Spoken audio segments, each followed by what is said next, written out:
Hello, welcome.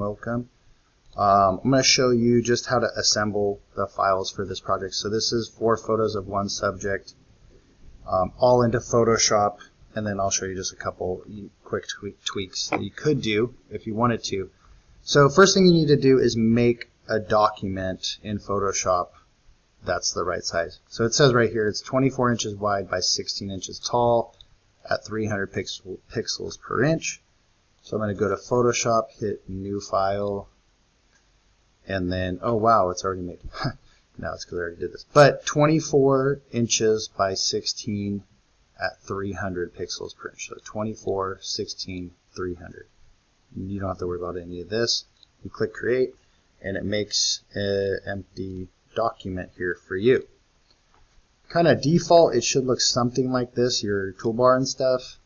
There depends, but if you need them, and you probably do in this environment, you're going to either hit Control R on the keyboard or just come here to View Rulers, and it's going to add these little rulers on the outside edge.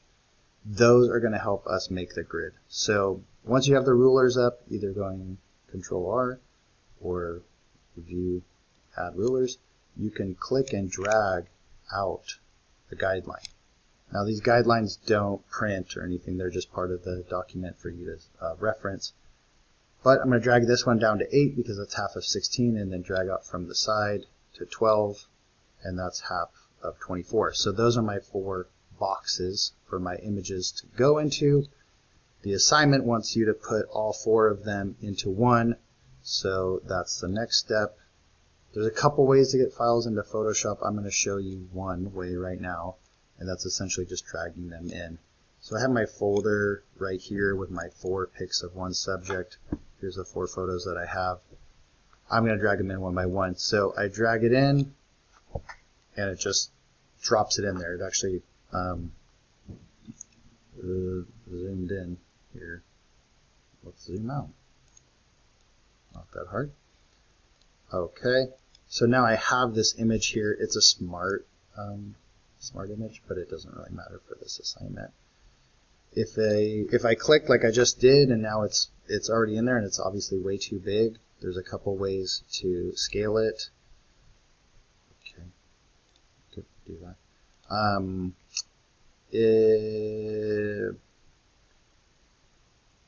Image transform scale, but honestly, Control T is probably going to be the way. You know, it says right here, Control T. That's telling you the shortcut for it. So if I hit Control T, I can now scale this to fit in this little box, and maybe I want it to be a little bit larger, but it won't print out there. So I double click to finalize that. I drag my next one in. It gives you the option right now to scale it, so I'm just going to do that again, and maybe put this one here. Double click to finalize that. Click and drag my next one. Scale it. Maybe I want it just a little bit larger than what's there. I don't know. We'll leave that there for now, and then let's do the last one, and then we'll just get them all in here, and we'll mess with them. Maybe I want this one like this or something. Okay, so now I got my 4 files in here. This one is overlapping the other one.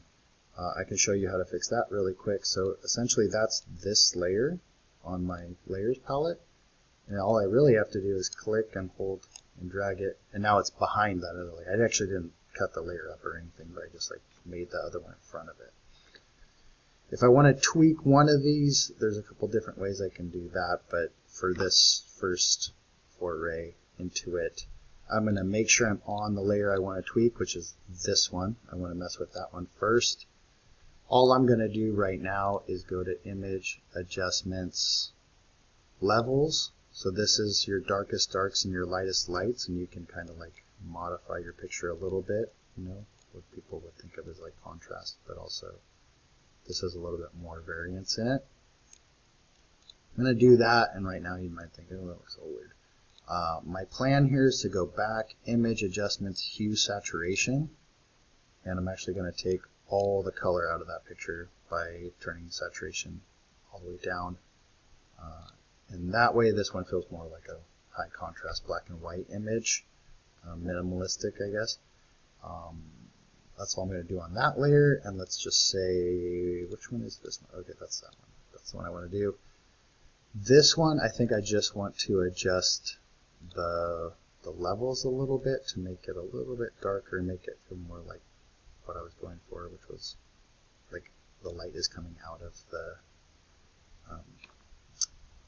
anglerfish bioluminescent thing. Anyways, so I'm just going to do that. Cool, sick, I did it. Mr. Brown, am I done? Sure, except you have to save it. So first way you want to save is you want to just click File, Save. And you could save it to Creative Cloud, although I'm not recommending you do that just yet.